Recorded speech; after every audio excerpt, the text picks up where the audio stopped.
Rosa escreveu... vai gravar, né? Sim.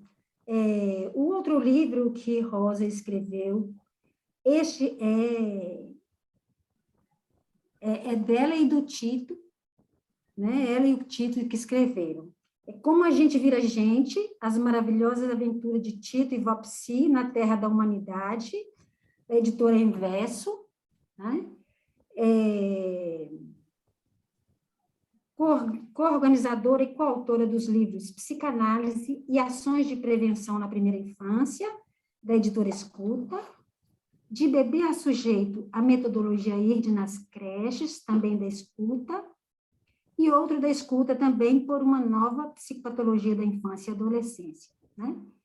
E da editora Agelman, tem Gênero e Sexualidade na Infância e Adolescência, e um outro também da editora Inverso, que o nome eu achei sensacional, que é Desmanual para Pais e Avós, a função dos excluídos na educação dos bolinhos de carne. Bom, poderia dizer mais coisas, não é? Mas dentre elas, o fato de termos trabalhado juntas, né, na pesquisa IRD, Na pesquisa IRD. A pesquisa IRD da USP, não é? E também trabalhou durante um longo tempo e se aposentou como professora na PUC, não é isso, Rosa? Uhum, sim. Sim. Bom, pesquisadora, Rosa, né? Enfim. E, além disso, a Vopsi, né? A famosa Vopsi, né? Que vem dando um show, né? Vem dando um show para a gente, né, Rosa? É uma delícia de ver a Vopsi falando de psicanálise de uma forma bem gostosa, bem familiar, né? Enfim. Bom, Rosa, eu gostaria de deixar você à vontade para você poder falar sobre do que sofrem as crianças hoje, né? E adianto a vocês, né, que a própria Rosa prefere que vocês façam suas perguntas no momento que vocês acharem oportuno, viu? Enfim, podem interromper, ou, se preferirem também, podem, no final, fazer as perguntas. Mas, quanto mais dinâmica essa conversa se tornar, mais ficará ao gosto de Rosa, viu? Enfim, fiquem à vontade. Fiquem à vontade também, Rosa. Vamos lá. Bom. A palavra é sua, Rosa. Tá. Boa noite a todos. É um prazer estar aqui, a convite da Denise, que fez esse convite inicial para eu poder participar da feitura desse livro, como uma autora desse capítulo. Então, é muito feliz, né? Acho que eu sempre comento que, para mim, a escrita em psicanálise é o meu quarto pé da minha formação. A análise pessoal, a supervisão, o estudo teórico, e, para mim, a escrita é algo muito importante, porque diz respeito ao meu estilo em psicanálise, né? Então, e tenho aproveitado nesse sentido, não só a escrita de publicações de livro, mas a escrita dentro das redes sociais, né? Um modo de fazer escrita, um modo de fazer textura na nossa atualidade, que, se bem aproveitado, acho que pode trazer ressonâncias e efeitos interessantes para manter viva, né, a letra da psicanálise na polis e circulando por aí, no balanço das redes. Né? Como ela fala da Vopsi, aliás, faz tempo que eu não faço nenhuma postagem referente ao meu neto, porque agora ele está com 5 anos, já perdeu a graça. Né? Mas, ao contrário, né? Tem coisas muito mais interessantes, mas, enfim, tenho utilizado aí as redes. E, até por conta disso, né, de pensar como que a psicanálise ela pode ficar viva, ela só pode ficar viva em nossos tempos como disse Lacan, parafraseando um pouquinho, se o analista, o psicanalista estiver sempre atento, né, ao seu tempo. Então, um psicanalista que não estiver atento, né, ao seu tempo, que abra mão desse ofício. Eu penso que a clínica com crianças é o lugar, é o grande laboratório da nossa atualidade, ou de qualquer atualidade, seja lá em que tempo estejamos. Muito se fala sobre as novas subjetividades. Isso é um tema extremamente recorrente, nós temos importantes autores no exterior, mas aqui também no Brasil que falam, porém, poucos fazem essa discussão a partir de uma clínica com crianças. E se nós pensarmos que na infância, portanto, que a subjetividade se compõe, se constrói, se costura, é preciso pensar essas novas subjetividades em curso quando elas estão em curso, né? Nesse tempo de fazimento das subjetividades, que é o tempo da infância. Esses tempos aí constitutivos, né? Então, isso é um ponto importante, porque a gente vê pouca publicação articulando as novas subjetividades e o que nós encontramos como elementos, talvez, atuais nas crianças, né? Que criança nós temos recebido em nosso consultório? Então, isso é um ponto importante.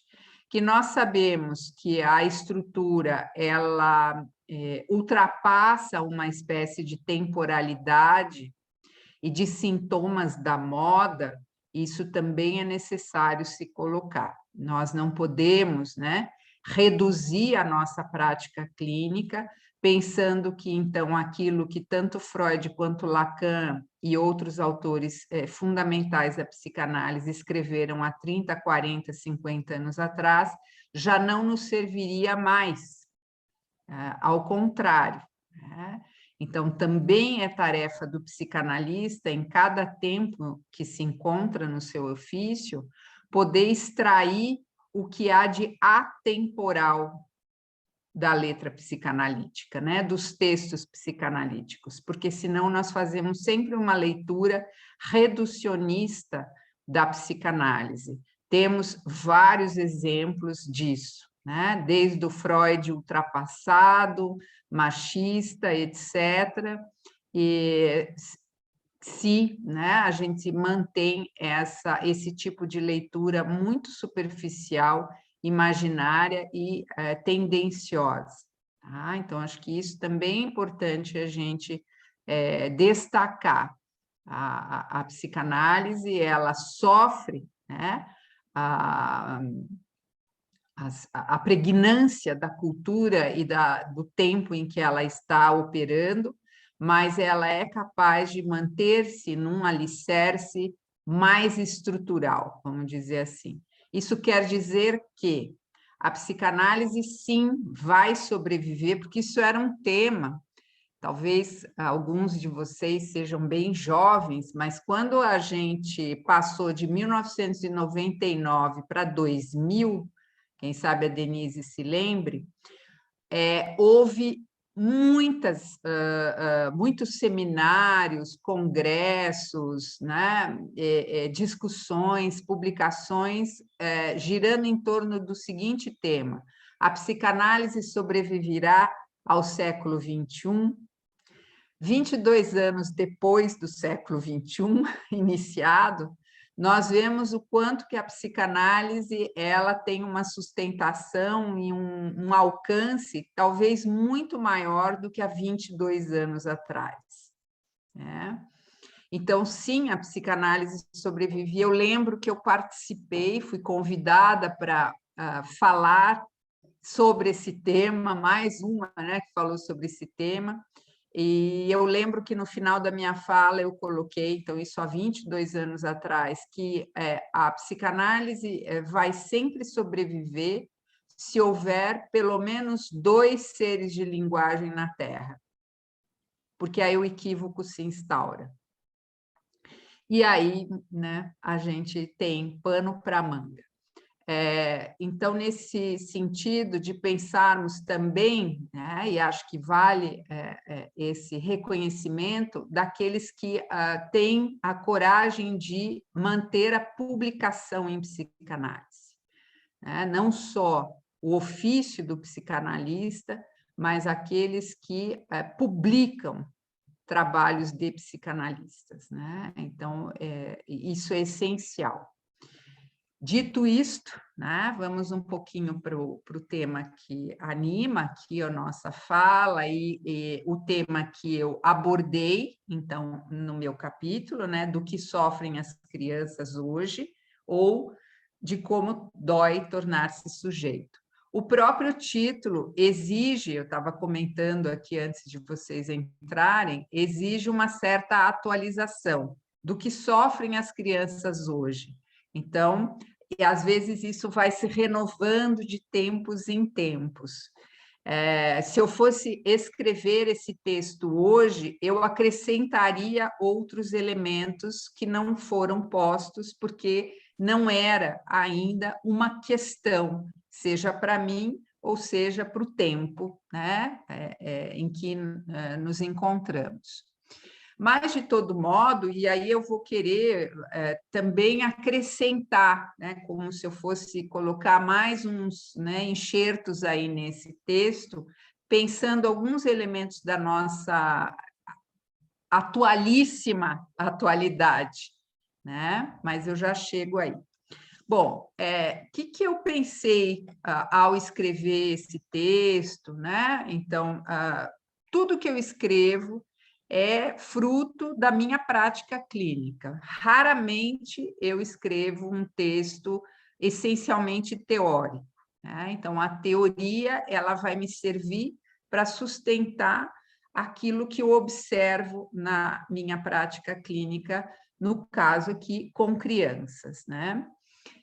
O meu grande laboratório a minha sala de atendimento, no caso aqui, com crianças. E a teoria precisa sustentar isso, ser visitada e ser revisitada. E foi isso que eu fiz nesse texto. Eu revisitei um texto de Lacan, antes de Lacan ser lacaniano, para sustentar, né, a ideia de que na criança a gente vê em stato nascendi, né, a gente vê duas qualidades de sofrimento. Aquilo que eu vou chamar de sofrimento clínico e aquilo que diz respeito a um sofrimento estrutural, né? E esse texto que eu me apoio para pensar no sofrimento clínico e no sofrimento estrutural é o texto dos complexos familiares do Lacan. Então, os complexos familiares na formação do indivíduo, né? Para a gente dizer o nome todinho, assim, tá? Vocês sabem que esse texto, como eu brinquei, ele é um texto antes de Lacan tornar-se lacaniano. Ele é um texto de 1938. Na verdade, ele foi um texto escrito a convite da Enciclopédia Larousse, né? Um convite que a enciclopédia faz a Lacan para que ele escrevesse sobre o verbete família. Tá? E isso, para nós, chegou, né, como uma publicação separada sob esse título. Ou nós temos complexos familiares, ou nós temos a publicação A Família. Tá? Então, isso só para situar vocês, no sentido de que também eu observei, quando fui escrever, que pouco se fala na atualidade sobre esse texto, justamente porque é um texto considerado pré-lacaniano, né? Então, todo o avanço da teoria lacaniana, todo o avanço do ensino de Lacan, poderia colocar em xeque alguns dos seus elementos, né, contidos nesse texto. No entanto, todo o avanço da teoria lacaniana, todo o avanço da psicanálise também chancelou esse texto como um texto fundamental para aqueles que, no mínimo, querem se ocupar de crianças, seja lá onde for, não só em consultório, como nos espaços da infância, né? Então, se é um texto, né, que é pré-lacaniano, a gente pode sim se perguntar qual seria a importância, né, de pensar esse texto na atualidade, né? Na verdade, a gente vai encontrar nesse texto o germe de vários conceitos lacanianos que serão, mais tarde, nos seus seminários, desenvolvidos, né? Então, a questão é como que um sujeito nasce? Como que a gente vira gente? Está aí.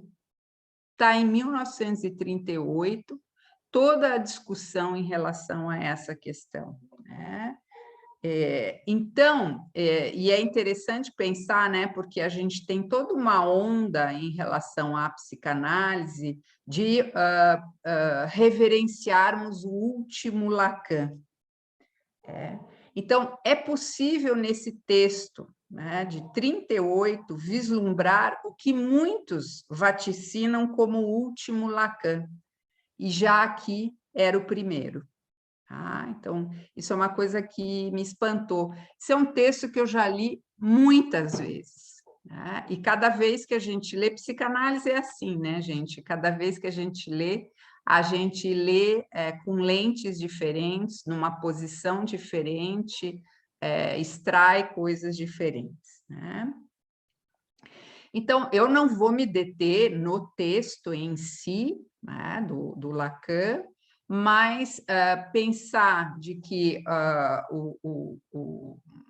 os complexos familiares dão conta do nascimento do sujeito a partir de 3 grandes complexos, né? Ou 3 grandes operadores psíquicos que permitem que, a cada tempo, um rearranjo de economia libidinal e de gozo se imponha. Quais são esses 3 operadores psíquicos ou os 3 complexos? O complexo de desmame, o complexo de intrusão e o complexo de Édipo.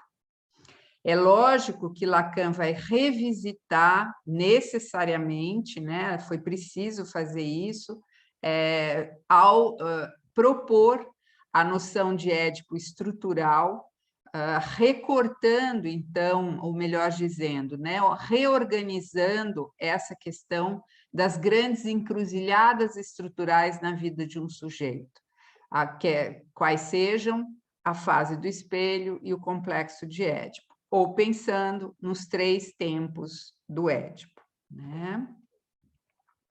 Então, quando eu falo que são operadores psíquicos que permitem a cada tempo um rearranjo libidinal e de gozo, também, né, a cada tempo psíquico, nós observamos, né, a posição do sujeito em constituição em relação ao grande outro e à operação de castração, né?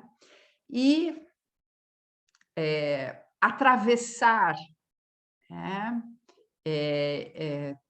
esses complexos, ou atravessar, né, esses tempos de constituição subjetiva, não se dá sem sofrimento, né? Então, tornar-se gente é sofrido, é muito sofrido, fazendo cair por terra aquele mito da infância feliz. Isso está bem posto, embora, e eu começo o texto assim, embora na nossa atualidade há uma espécie de retorno, um furor, né, felicitário na nossa atualidade, principalmente na questão da criança. é, assim, uma heresia, como eu coloco, dizer que criança sofre. Quer dizer, esse par significante criança e sofrimento é, assim, é incabível. Né? Então, a criança feliz, né, é a criança que apresenta a sua saúde mental em dia. Tá? Hoje eu estava lendo um meme, né? Saúde mental não se compra no Mercado Livre. Achei bárbaro isso, né? Achei muito legal. Porque, na verdade, é essa a ideia, né? De que você pode adquirir a saúde mental ou adquirir a sua cota de sujeito como se você pegasse um objeto na prateleira. Então, é importante a gente retomar essa questão de que há um sofrimento estrutural.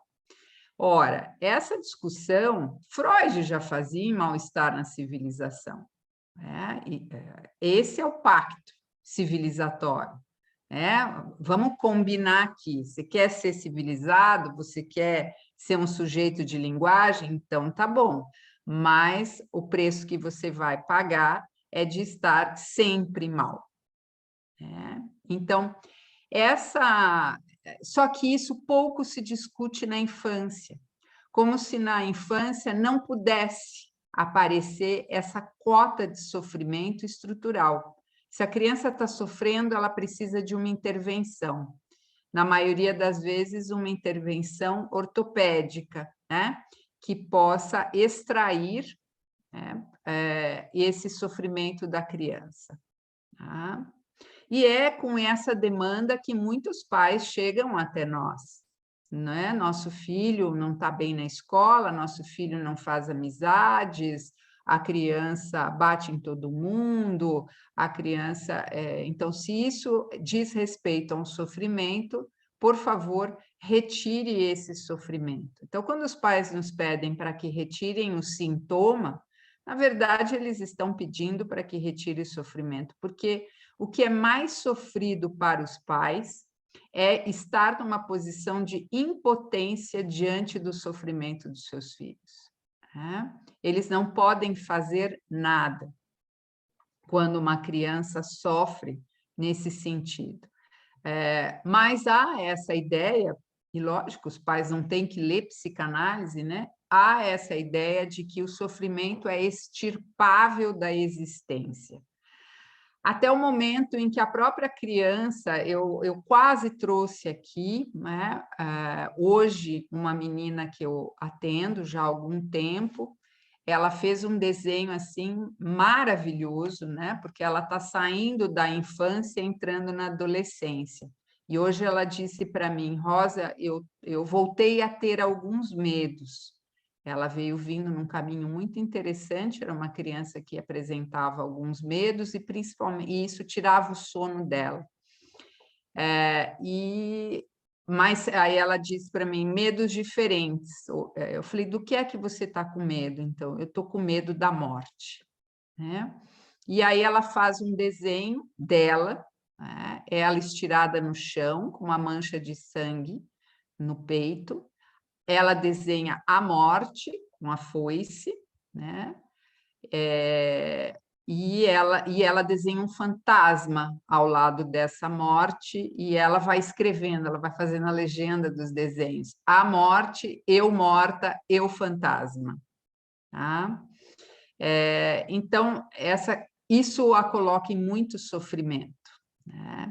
E os pais dela disseram assim, todo mundo vai morrer, e você vai ter que se acostumar com a ideia, né? Do tipo assim, olha, não fale de morte com a gente, porque você vai nos colocar, você vai... Então, esse é o ponto. Por que é insuportável a gente ver o sofrimento na criança? Porque faz com que o adulto revisite a sua própria dor de existir, que ele trata de deixar camuflada, né? Ou de ter feito operação do recalque há tanto tempo. E por isso que trabalhar com crianças é tão difícil. Né? Vocês aqui, talvez a maioria já trabalhe com crianças, o que faz com que a gente queira trabalhar com crianças. Né? porque a criança exige que a gente revisite todas essas questões. A nossa economia libidinal, nossa relação com o gozo, com o desejo, a nossa relação com o grande outro e com a castração. Ela nos joga, né, novamente nesse redemoinho subjetivo que são esses primeiros tempos de constituição. Tá? Então, esse texto, ele me ajudou, veja, eu pensar em sofrimento psíquico, sofrimento estrutural e sofrimento clínico, eu posso pensar de diversas formas, tá? São diversos modos da gente entender. Esse que eu pensei foi a partir dessa leitura, né? Ou desse texto, né? Revisitar esse texto, mostrando que a cada tempo, então, no complexo de desmame, no complexo de intrusão e no complexo de Édipo, cada elemento desse nos revelam esses indicadores de sofrimento estrutural e podem, em alguma medida também, nos mostrar o que não seriam indicadores de sofrimento estrutural, mas sim indicadores de sofrimento psíquico. Vocês já estão percebendo que a minha nomenclatura, o jeito que eu estou falando, é muito influenciado pela pesquisa IRD. Estou falando em indicadores, né? Agora, é óbvio, né, que a gente não tem como objetivar todo o subjetivo, mas cada vez que a gente escreve, publica e pensa clínica, a gente também pode contribuir para pensar de um outro modo ou tentar transmitir aquilo que a gente faz, né, de um modo em que os outros se beneficiem. Nesse sentido, né? Então, o que eu posso contar para vocês, não só aqui, mas no texto, que me ajuda lá na minha clínica e que eu acho que pode ajudar a clínica de vocês, né? Aí vocês decidem se ajuda ou não ajuda, né? Mas eu tenho que partir dessa ideia, desse ideal, dessa ilusão de que eu posso contribuir para a transmissão e formação da psicanálise para algumas pessoas, né? Então, se a gente pensar rapidamente nesses três complexos, a gente vai, né, ver que no complexo de desmame, o próprio nome diz, e é sensacional a gente retomar a questão do desmame, porque houve todo um movimento, né, político, social, necessário para o incentivo, estamos, aliás, no mês do incentivo ao aleitamento materno. Mas o que o Lacan, com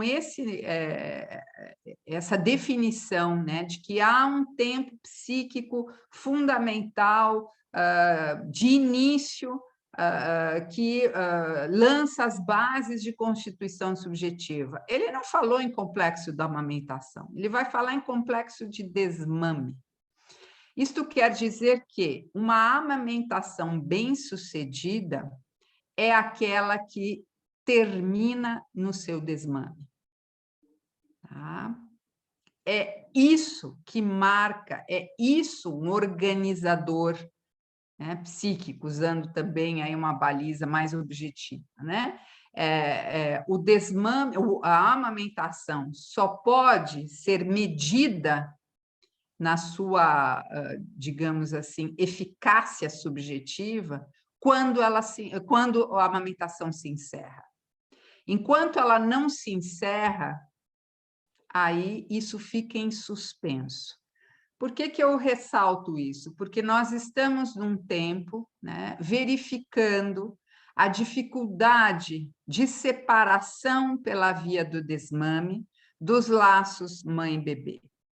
Então, produzindo, né, as chamadas amamentações tardias, ao ponto de observarmos crianças com 5, 6 anos ainda nesse laço, que nós sabemos que, em termos de nutrição, já não existe mais. Então, esse elemento, né, mostra o complexo de desmame, mostra o quanto que o desmame é uma experiência dolorosa do ponto de vista psíquico, mas um sofrimento fundamental, porque funda um sujeito separado do seu outro materno, no sentido de separação. Então, a gente sabe, que, para Lacan, toda relação de objeto é, do ponto de vista constitutivo, uma relação de falta de objeto. Isso ele vai explorar bastante no seminário 4, fica aí a sugestão. E, portanto, ele já detinha essa questão em jogo. Essa é uma grande diferença entre Lacan e Winnicott, por exemplo, Winnicott vai entender as relações de objeto mãe e bebê na sua presença, em presença. Lacan vai propor que toda relação é uma relação de falta de objeto. Então, no complexo de desmame, ele já aponta para isso. Então, o desmame deixa no psiquismo o rastro permanente de uma relação biológica que interrompe. A gente vê um Lacan pré-lacaniano, mas ele deixa um rastro no psiquismo de uma relação que se interrompe.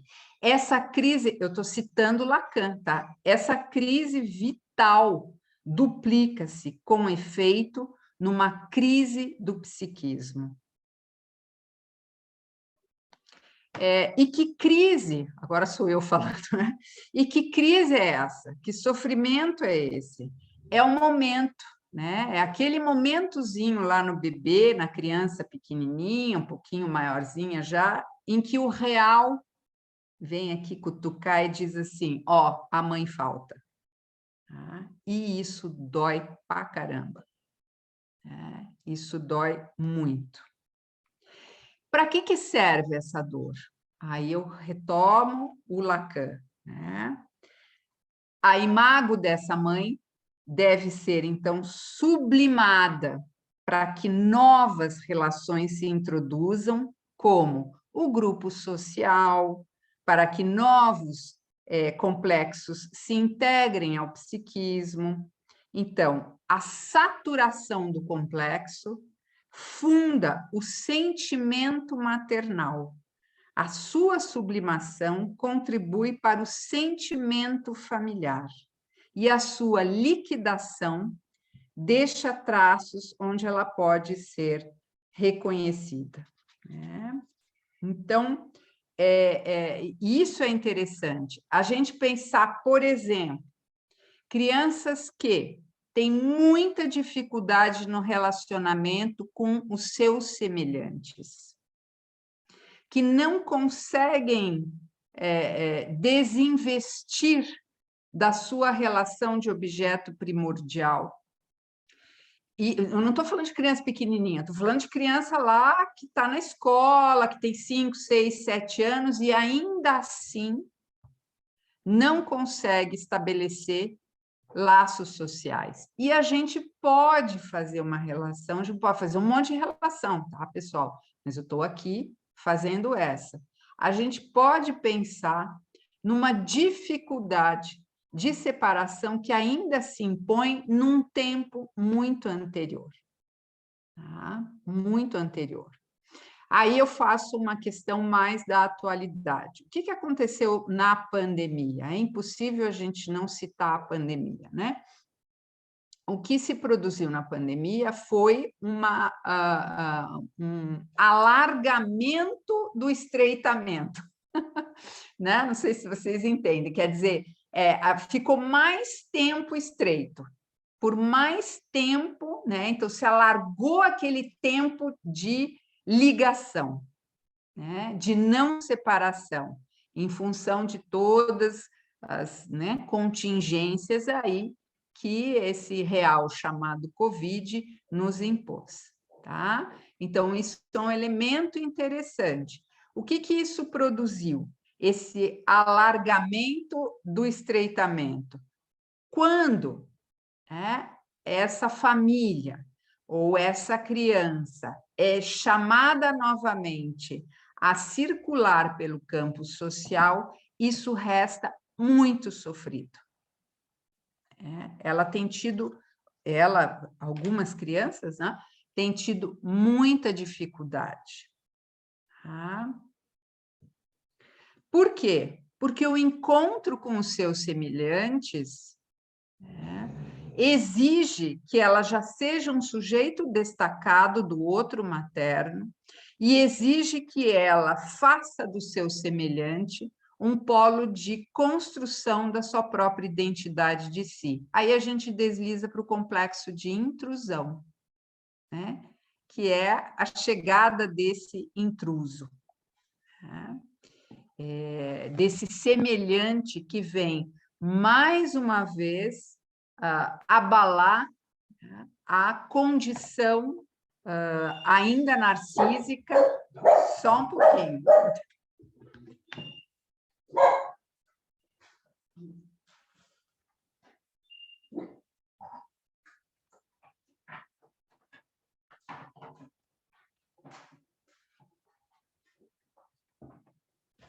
Sempre toca telefone quando não é para tocar. Vem abalar essa condição narcísica, né, de uma certa unicidade, né, da criança. Então, no complexo de intrusão, quer dizer, o que a gente vai vendo? A gente vai deslizando, né? No complexo de intrusão, a gente tem uma criança que se lança ao social. Então, eu vou amarrando. Então, há um sofrimento em jogo no complexo de intrusão, que é a trombada, né, com a sua não mais condição de exclusividade em relação ao desejo do outro materno. E isso não se refere ao fato do nascimento de um irmãozinho, senão os filhos únicos, né, fariam como, mas sim ao convívio com os semelhantes.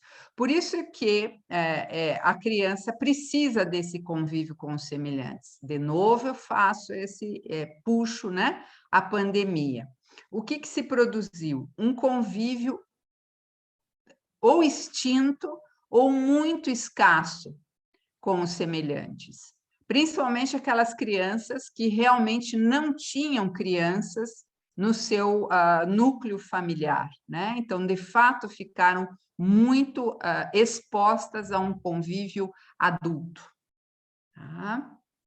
Então, nesse sentido, a gente vai vendo que o sofrimento em jogo, né, no complexo de intrusão, e é isso que eu quero dizer em qualquer complexo, se o sofrimento em jogo, né, nesses tempos de subjetivação, não se apresentam, isso vai deixar a criança mais suscetível a viver sofrimentos de caráter clínico, tá? Se o sofrimento estrutural não dá alicerce a essa estrutura, isso pode levar a criança a um confronto, né? Um enfrentamento mais bruto com isso que eu chamo de sofrimento clínico. O que seria um sofrimento clínico? É tudo aquilo que interrompe, que paralisa, que faz uma estagnação nesses tempos de subjetivação. Tá? É como se fosse uma areia movediça subjetiva. Tá? E a gente sabe que os recursos necessários para suportar a dor e o sofrimento de existir só se produzem se for dada à criança a oportunidade dela viver sofrimento e dor no existir. Então, isso é um elemento da nossa atualidade também, né? Essa espécie de poupança de sofrimento que se dá às crianças. Como se oferecer experiências. O que é fazer uma criança sofrer? Agora vamos, né? Seria interessante a gente deixar isso mais claro, né? Senão, opa, o que essa mulher está falando? Oferecer experiências de sofrimento a uma criança é oferecer experiências de frustração. Né? Lá desde o início. É aquela mãe que diz assim, chega, já mamou, já deu, acabou, né? Calma, eu já chego no berço, fica aí se enrolando, girando, olhando para as mãozinhas, eu já vou. Né? Não, não tem, não vai, não pego, não dou, o famosinho, né? Todas essas experiências de frustração. Hoje, você pensar em experiências de frustração para a criança é também uma heresia. Porque se tem essa ideia que é responsabilidade da psicologia de que as frustrações trariam sofrimento, né? Esse sofrimento clínico. E hoje a gente sabe que o que traz sofrimento clínico é a criança desprovida de recursos para atravessar o sofrimento da existência e o sofrimento dos tempos da infância. A infância é um test drive da existência. Ali que a coisa vai ver se tem minimamente os recursos, né? E se esses recursos se anolam aí do ponto de vista lacaniano, real, simbólico e imaginário, né? Então, essa questão, ela aparece ou ela eclode com mais intensidade naquilo que Lacan vai falar de o complexo de Édipo, onde, de fato, ali a criança, portanto, se organiza efetivamente, agora já num desfecho, né, desses tempos da infância, se organiza efetivamente em torno, né, de um vazio, né, em torno da significação fálica, em torno de um objeto que não há. Né? Bom, isso inaugura para sempre, né, a questão do sofrimento. Sem esse sofrimento, aí a criança vai sofrer. Então, eu comecei falando lá sobre as novas subjetividades. Toda a discussão, né, dos psicanalistas que não se ocupam de criança, mas sobre as novas subjetividades, é pensar um sujeito sem inconsciente, por exemplo. É pensar um sujeito cuja significação fálica não seja mais o eixo em torno do qual a sua subjetividade vai se dar, né? Se nós olhamos para as crianças da nossa atualidade, nós vemos isso. Não sei se vocês também concordam, se vocês também observam. Eu não generalizo isso. Então, por isso que se coloca novas subjetividades. Não significa que isso se generalize. Mas, sim, e nós não estamos aqui falando de uma estrutura psicótica em curso. Nós estamos falando de crianças que estão aí, né, minimamente organizadas, mas que têm profunda dificuldade de se submeter a uma organização cujo eixo seja a falta. Isso as tira do eixo, para usar, né, uma expressão, fazendo com que elas reajam de um modo pouco simbolizado. Qual é o resultado ou quais são as consequências de crianças que se organizam fora de um eixo da significação fálica? São crianças que têm muita dificuldade nos processos de simbolização. São crianças que podem ser muito inteligentes, mas não sabem o que fazer com essa inteligência, por exemplo. São crianças que têm muita dificuldade de estar num ambiente coletivo, a escola, com os seus semelhantes.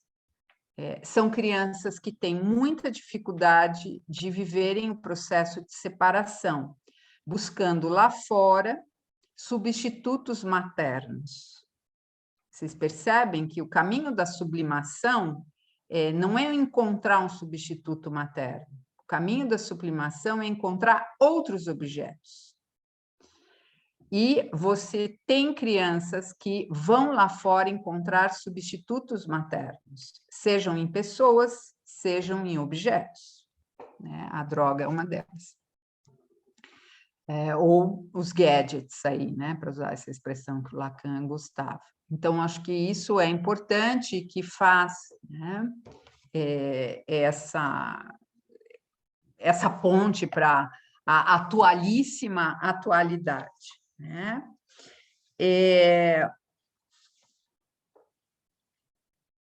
Então, o que eu também quero dizer em relação ao sofrimento estrutural, a gente também reconhece que se trata de sofrimento estrutural quando o sofrimento está sempre acompanhado de uma expansão subjetiva. Tá? E o sofrimento clínico, como eu falei antes, está acompanhado por um impedimento, né? Subjetivo, uma espécie de constrição subjetiva. Tá? Então, isso é interessante a gente observar, porque, por exemplo, essa menina, né, que hoje desenhou a si mesma morta, sendo morta pela morte, né, ela está aí, ela não consegue dormir, mas é muito interessante, porque isso foi resultado dela ter ficado um mês. Ela tem 11 anos, ela ficou um mês estudando fora. Ela ficou tipo numa, né, numa colônia de férias num outro país, no hemisfério norte, agora em julho, e ela voltou com medo de morrer. É belíssimo isso, né? Porque ela voltou assim, meu Deus do céu, será que eu posso efetivamente me separar dos meus pais? Será que eu não vou matar eles? Sim, a adolescência é começar a matar os pais, né? Não é só matar a si mesmo, né? Mas nesse sentido, né? De pensar essa questão. Então, a gente poderia, né? E aí eu vou meio que me aproximando assim do final, né?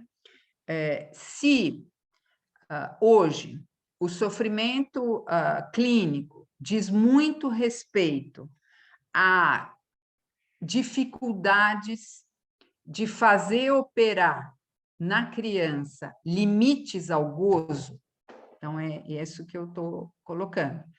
O sofrimento clínico hoje, nas crianças, em alguns casos, diz respeito à dificuldade de fazer operar limite ao gozo. Ora, o que o Lacan nos ensinou, o que faz operar limite ao gozo? O desejo.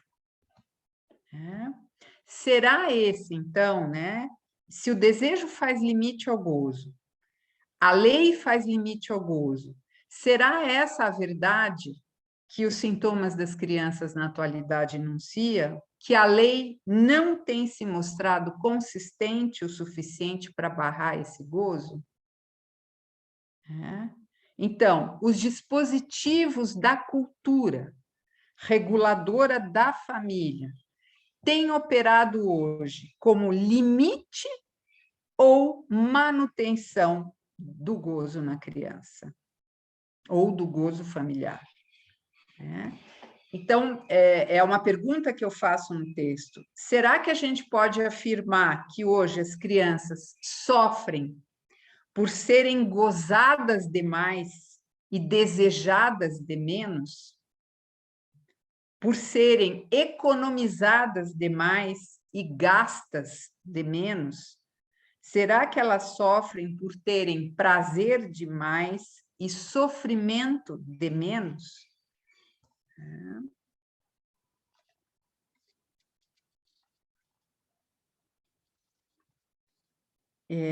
E aí eu vou fechando, né, falando de um caso, né, quer dizer, que mostra assim que diariamente a gente recebe, né, nos nossos consultórios,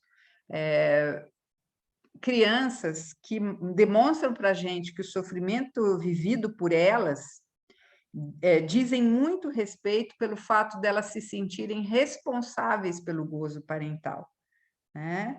E que, ao mesmo tempo que elas são responsáveis por esse gozo parental narcísico, muito narcísico, elas são poupadas, né, de uma trombada necessária com as experiências de castração, né? E aí a menina, né, uma menina que eu dei aqui o nome de Eduarda, de 10 anos, ela conta para mim que ela não dorme de modo constante no seu próprio quarto. Aliás, esse foi um boom, né, na pandemia. Crianças que voltaram a dormir com seus pais e crianças que não conseguem mais sair da cama dos pais. Então, ela comentava que, às vezes, ela consegue dormir na cama dela e denuncia que, de vez em quando, é o papai que pede para eu dormir abraçada nele e na mamãe. 10 anos.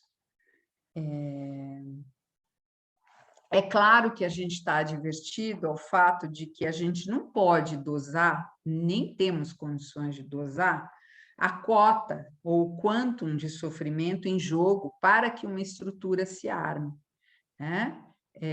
Quanto mais, só que a gente também precisa afirmar que quanto mais se busca poupar a criança do choque com o real, mais sofrimento clínico se estará ofertando a ela.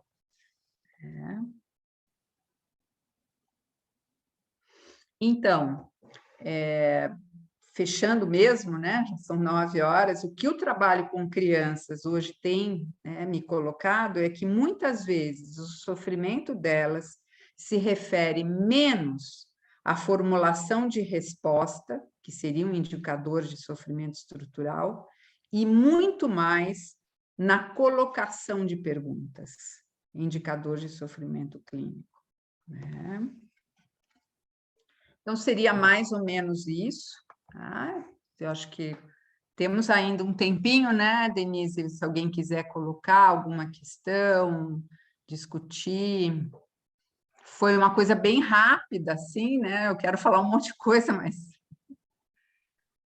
Foi muito rico, viu, Rosa? Muito obrigada pela palestra tão elucidativa, tão clara, né, tão interessante, né, e tão atual, né, sobre esse sofrimento e essa novidade que você traz, que eu achei muito interessante, do sofrimento estrutural, né, assim, muito, muito bacana isso. Enfim, minha gente, por favor, fiquem à vontade para colocar suas questões.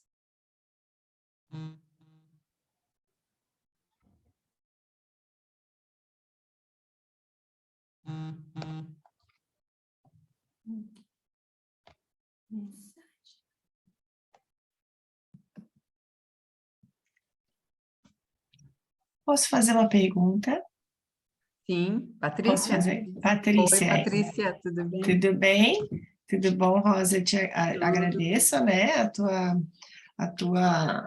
não bem um resumo, mas algumas coisas que tu escolheste para falar, né, sobre o capítulo, que eu estou curiosa para ler, né? Nós não nos conhecemos, mas afinal que eu sou sobrinha da tua irmã, Opa! de algum modo. Então, temos aí um certo parentesco, mas me fez muita questão, assim, isso que tu dizias, né, já no começo, de pensar a subjetividade hoje, né, algo que a gente tem ouvido dentro das discussões da psicanálise, pensando a clínica com adultos, enfim, a clínica tradicional, né, e que tu faz assim uma espécie de separação, né, que para mim ela é pertinente, né, assim, de pensar que não se tem discutido muito isso, né, assim, nesse germe da subjetividade, se é que ela é, assim, na infância, né.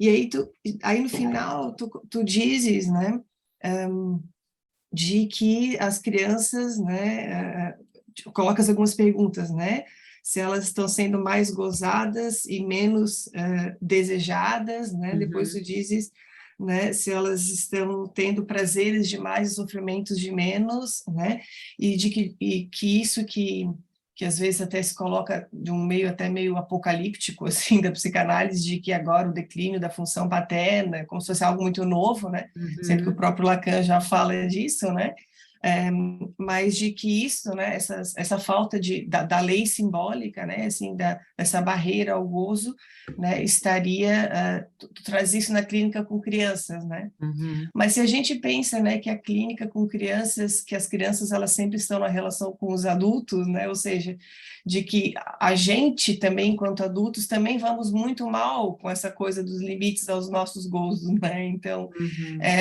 eu fico pensando assim que acabam sendo clínicas relacionadas, né? Porque as crianças elas estão ali com seus pais, né? De alguma maneira, né? E algo dessa transmissão também se dá por aí, né? Desse não limite, etc, né? Eu fiquei pensando nisso a partir da coisa da virtualidade, né? Que a gente fala muito sobre disso, né, Rosa? Se tu pudesse falar um pouco sobre a coisa, né? Desse excesso dos gadgets, das coisas na infância, né? Quando que a gente não discute muito isso na vida adulta, né? Assim, desses limites que a gente também não se impõe, né? Então, eu fiquei pensando nisso. Se tu pudesse comentar alguma coisa, isso é bacana, te agradeço. Tá. Obrigada pela pergunta, é muito pertinente no sentido, primeiro, assim, a clínica com crianças, ela vai sempre exigir o nosso trabalho com os adultos, sejam os pais, a família, a escola, outros profissionais envolvidos. Então, a clínica com crianças, esses dias até fiz uma postagem sobre clínica com crianças, que sempre foi relegada ao quartinho dos fundos da psicanálise. E, na verdade, é o lugar onde a gente põe à prova a formação.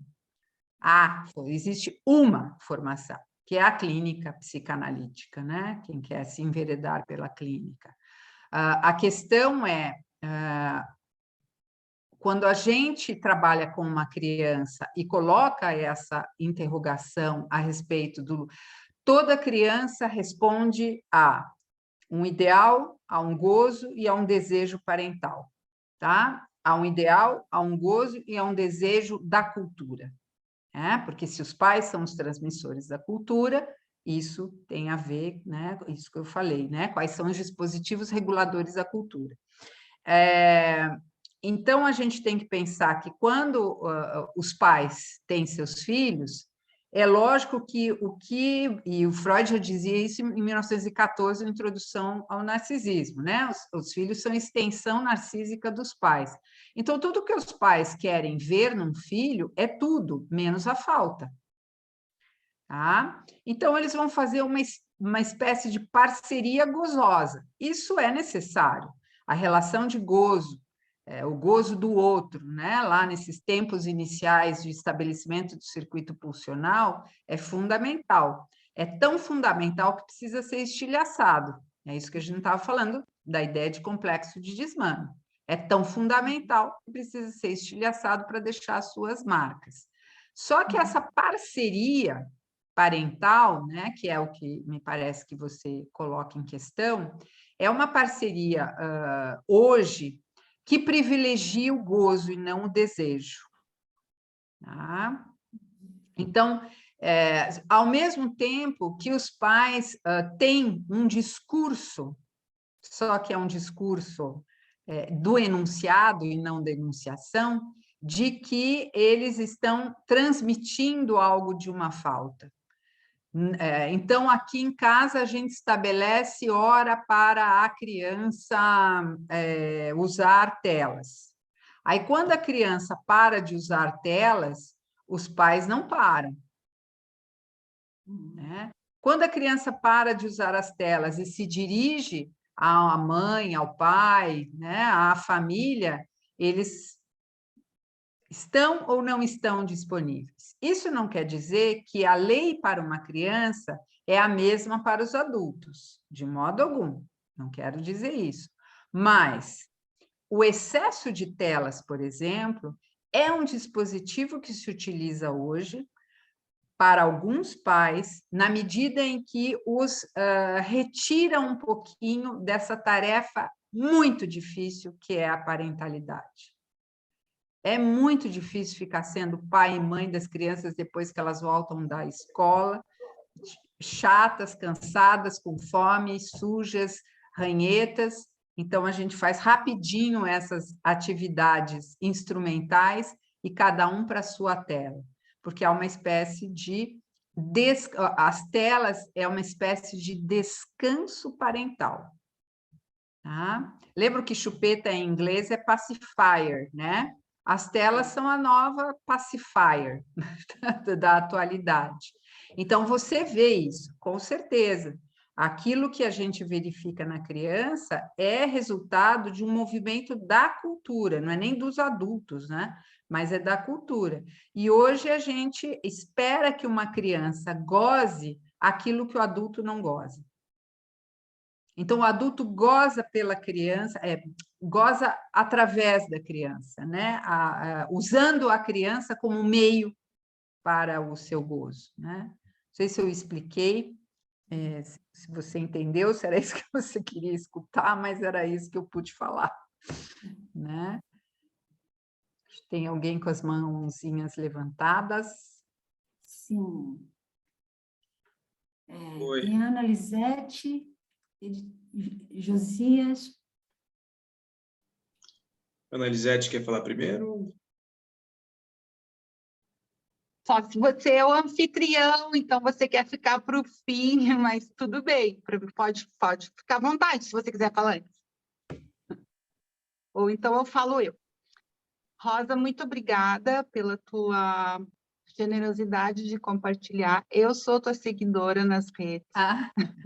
Eu acompanho o Ministério do Desprazer e acho muito, muito interessante. Não é do desprazer, é do estraga prazer. Estraga prazer. Olha que tem uma diferença, hein? Olha o ato falho aí, ó. Então, eu acho que isso que você colocou da amamentação, ele é um assunto tão sensível, né? Porque a gente vê isso dominante nas redes, né? Esse prazer de mostrar que há um gozo em mostrar que os filhos ainda estão mamando, né? Independente da idade. Mas não era essa a pergunta, que eu só queria colocar isso. Eu não atendo crianças ainda, né? Não sei se virei a atender, mas o que eu tenho percebido na minha clínica, isso que eu queria que você pudesse colocar um pouco assim, são adultos extremamente infantilizados. O Freud fala disso, né? Eu tenho uma paciente, uma analisanda, que ela tem 28 anos e ela, assim, diz claramente, eu não quero crescer, né? E assim, adolescentes de 19 anos, que já deveriam estar numa outra etapa da vida, já, né, mais desejante, ainda submetidos a esse gozo materno, né, a ausência do pai. Daí eu queria que você falasse um pouco disso, assim, né, se venho, enfim, é uma coisa que eu estou tentando elaborar. Tem aparecido isso na minha clínica. Posso colocar minha pergunta junto, Rosa? E de repente tu... Claro, lógico. Comentar as duas, porque tem um pouco a ver com essa questão, daí do ponto de vista mais teórico, porque tu comentou antes de algumas similaridades que teria e que as pessoas diferenciam, né? O último ensino de Lacan e o primeiro ensino de Lacan. E eu queria justamente perguntar sobre isso, assim, das similaridades que tu vê, apontando essa diferença mais marcada entre, nos primeiros seminários do Lacan, falar muito da centralidade das funções, né? Em torno da metáfora paterna, na constituição do sujeito, e nos seminários finais partir para essa outra ideia que não está tão centrada nas funções e está mais centrada no tipo de enodamento entre os registros, né? Isso. Então, eu queria te escutar sobre essa similaridade que foge um pouco da questão das funções, do lugar do pai e da mãe. Aí.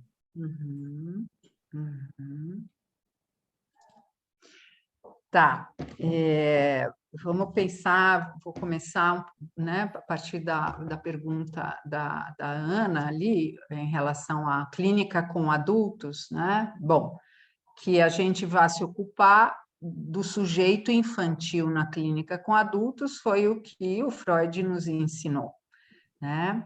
Agora, que infantil é esse da nossa atualidade? Então, dessas gerações que, a princípio, já são adultas, né? Mas uma moça de 28 anos é uma moça que nasceu no final do século XX, né? Então, é alguém do nosso século XXI, né? Que se organiza muito a partir dessa questão.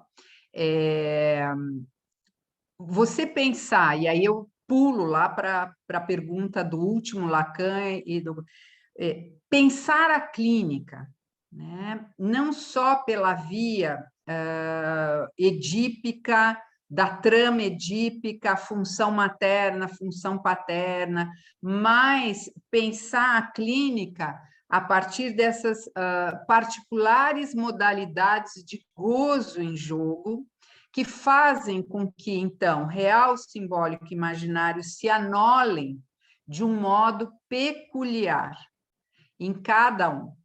No caso dessa moça, por exemplo, a gente poderia pensar que a modalidade, né, de gozo em jogo resta difícil para que ela se submeta ao que Lacan vai chamar lá, né, quando ele vai se ocupar dos gozos, de gozo fálico. Tá? Então, fazendo com que o encontro com o impossível faça com que ela retorne né, ou que ela mantenha, melhor dizendo, não retorne, né, que ela mantenha uma certa intransigência diante do real, né? Então, nesse sentido, a gente tem essa questão. Então, quando eu ultrapasso, né, não sei se é isso que você também estava pensando em relação ao último Lacan, ao primeiro Lacan, etc. A gente tem que pensar que a clínica, hoje nós temos o privilégio de pensar a clínica borromeana, que nós vamos, junto com cada um dos nossos analisantes, navegar por esses registros borromeanos, na direção de tratamento. Real, simbólico e imaginário. Pensar uma clínica do real não é só ficar pensando nas modalidades de gozo, nas fórmulas da sexuação, né? Mas é pensar, navegar pelos mares borromeus, vamos dizer assim. Mas o que nos facilita, não sei se facilita pensar a clínica do real, né? Mas o que nos facilita é a gente sair um pouquinho dessa ideia só de uma falência da função paterna, de uma ideia psicanalítica de que um sujeito de final de análise é um sujeito cujo Édipo se dissolveu, mesmo que no divã, né? Mas é pensar uma clínica que permita que, diante, por exemplo, da profunda dificuldade dessa moça de estar numa condição adulta, ela possa estar, porque ela está na condição de adulta, com determinadas possibilidades de vislumbrar outros modos de gozo.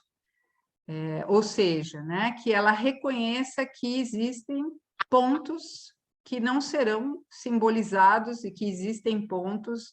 E isso é um ponto interessante, sabe? Agora me ocorreu assim pensar. A gente tinha uma ideia de que fazer análise era poder simbolizar tudo. Ao contrário, a análise nos dá condições de convivermos com isso que não se simboliza, sem precisar produzir sintoma, né? Então, acho que tem esse aspecto. Em relação à questão do último, primeiro, do Lacan, é lógico que eu faço uma forçação de pensar que lá nos complexos familiares haveria o último Lacan, mas também não é uma forçação, porque é o Lacan.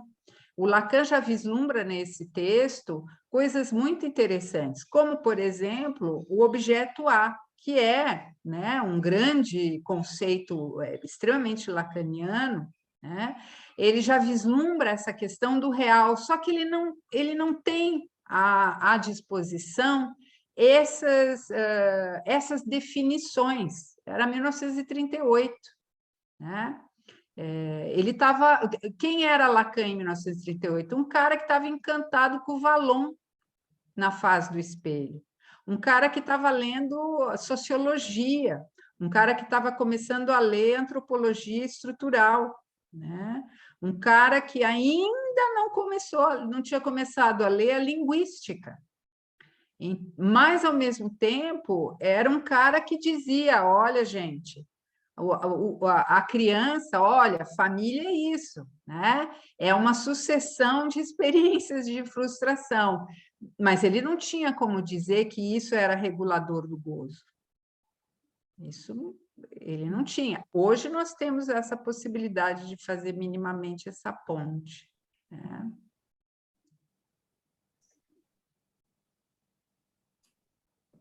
Sim. Antes da próxima pergunta, Rosa, eu queria mencionar algumas mensagens que estão aqui para você, viu? Uma é de Lourdinha, que ela está dizendo muita facilidade, falando sobre você, sobre a sua palestra, muita facilidade para mostrar o real da clínica com crianças, aquilo que as afeta como privação e não como frustração, e de como elas afetam o trabalho analítico enquanto denegam a falta ou recusam a frustração. Crianças pré-adolescentes decidem não ir às sessões e não vão. As mães comparecem no WhatsApp pedindo ajuda para se fazer valer. Esse é o comentário de Lourdinha, viu? E o próximo, gostei demais, muito próximo do nosso trabalho. Ela continua dizendo, viu? Agora, o próximo é de Lívia Casas, Lourdinha Pinheiro, me parece, viu? Só um comentário fora do contexto, nada fora do contexto, viu, Lívia? Rosa, eu sou sua fã, muito dentro do contexto. Sou sua fã 2 vezes por você ser a psicanalista incrível que você é e por você ser ciclista. Pronto, falei.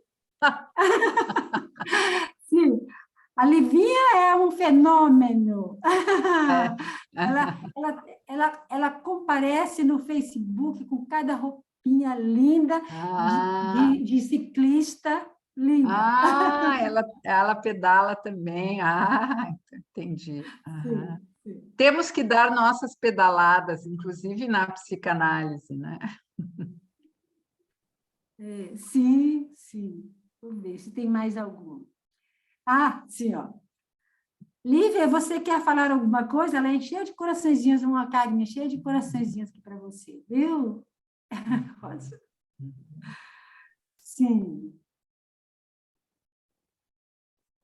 Tá. Vou ver depois a tua marca de roupa de ciclismo, então, Lívia.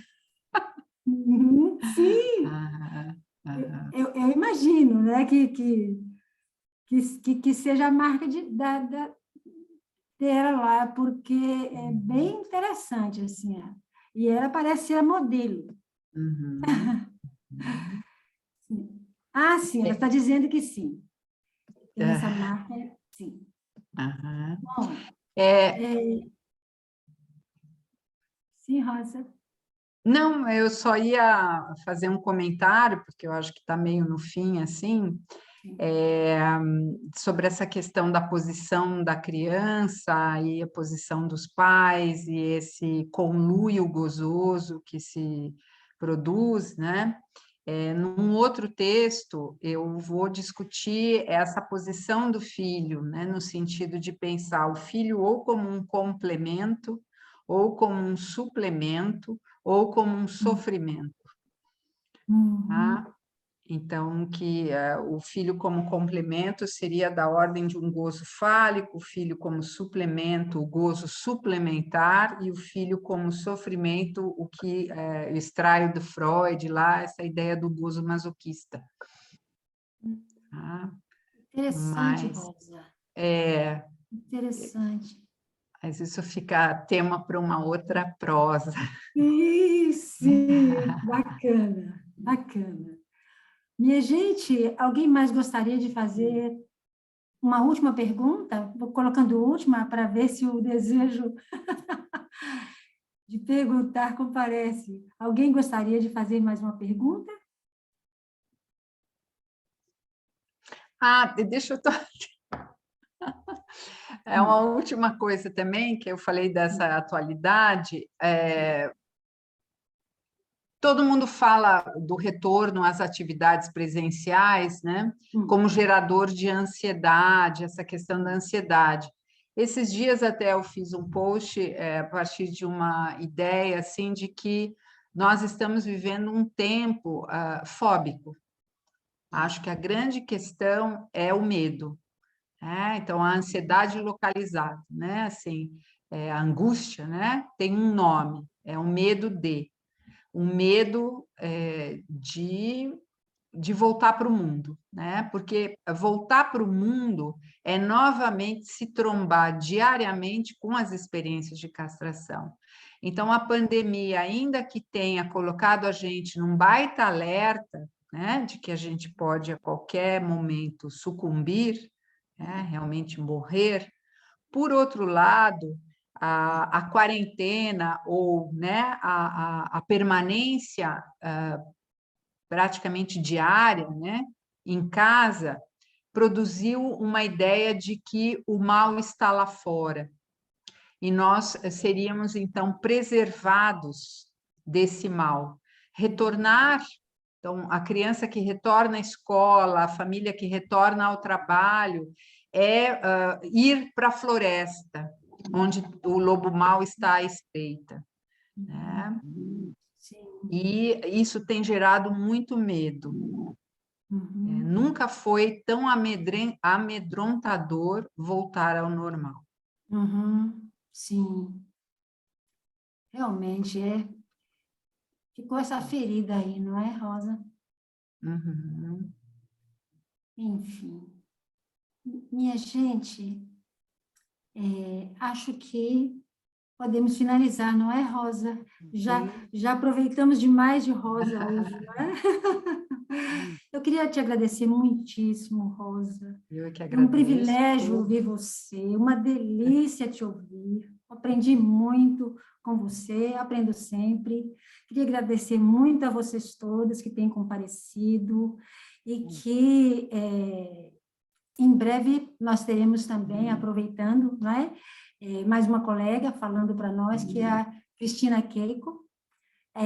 Não vou ainda dar a data, mas provavelmente em setembro, tá certo? E eu espero contar com a presença de vocês também, viu?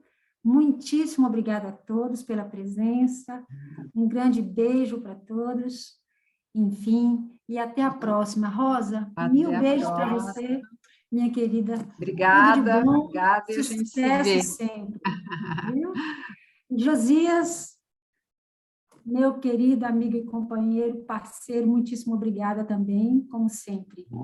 Boa noite para vocês todos. Boa beijo. noite. Boa noite, Tchau, tchau. obrigada. Tchau.